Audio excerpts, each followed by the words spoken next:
এবার আমরা দ্বিতীয় প্রশ্নে আসি, কোনটা বেশি ইম্পর্ট্যান্ট? এখানে বেশি ইম্পর্ট্যান্ট কি দেশের আইন কানুন মেনে চলা, নাকি মাযহাব বা দিনকে মানা? যেন আমাকে প্রশ্ন করছেন, আমার উপর কার দাবি আগে? আমার বাবার দাবি আগে না মায়ের দাবি আগে? ভাই, এর আইন আর ধর্মের আইন মানার ব্যাপারে একটা কথা বলি, আল্লাহকে মানার ব্যাপারে বলি।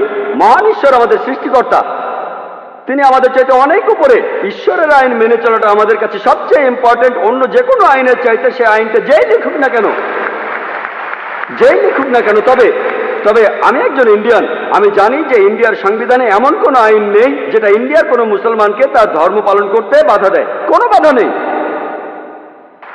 সত্যি বলতে, ইন্ডিয়া এমন একটি দেশ যার সংবিধানে লেখা আছে যে ইন্ডিয়ার নাগরিক, তাদের জন্য এটা জন্মগত অধিকার যে তারা তাদের ধর্ম পালন করতে পারবে। আমিও সে কাজই করছি।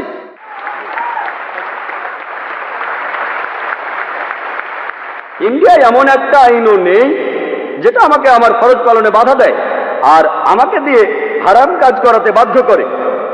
এমন কোনো আইন নেই। আমি